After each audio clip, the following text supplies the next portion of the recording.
2030 पर्यंत दोन्ही देशातला वस्तू आणि सेवांचा व्यापार 35,000 कोटी रुपयांपर्यंत नेण्याचा निर्धारही यामध्ये व्यक्त करण्यात आला आहे।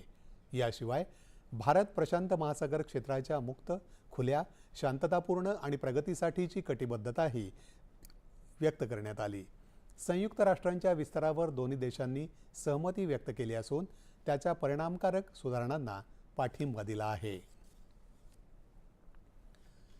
भारत आणि न्यूझीलंड यांच्यातील संबंधांना आज धोरणात्मक भागीदारीचं नवं स्वरूप प्राप्त होत असून यामुळे व्यापार, गुंतवणूक, तंत्रज्ञान आणि नवोन्मेष क्षेत्रात नव्या संधी निर्माण होतील असा विश्वास पंतप्रधान नरेंद्र मोदी यांनी व्यक्त केला।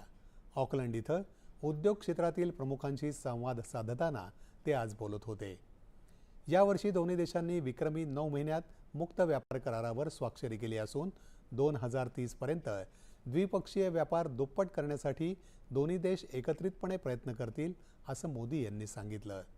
भारत हा जगातील सर्वाधिक वेगानं वाढणारी प्रमुख अर्थव्यवस्था असलेला देश असून भारत केवळ मोठी बाजारपेठ नसून जागतिक विकासासाठी प्रक्षेपण मंच असल्याचं त्यांनी नमूद केलं।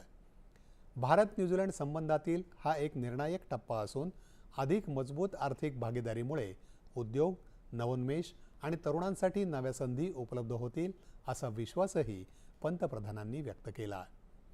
भारत आणि न्यूझीलंडमधील मुक्त व्यापार करारामुळे व्यापार, गुंतवणूक आणि तंत्रज्ञान क्षेत्रात नव्या संधी निर्माण होतील असा विश्वास न्यूझीलंडचे पंतप्रधान ख्रिस्तोफर लक्सन यांनी व्यक्त केला। ऑकलंडमध्ये भारत न्यूझीलंड उद्योग परिषदेला संबोधित करताना त्यांनी पंतप्रधान नरेंद्र मोदी यांच्या नेतृत्वाखाली भारतात झालेल्या आर्थिक परिवर्तनाचं कौतुक केलं। भारतीय ग्राहकांची क्षमता ओळखून उद्योगांनी भारतात अधिक गुंतवणूक आणि सहकार्य वाढवावं असं आवाहनही त्यांनी केलं।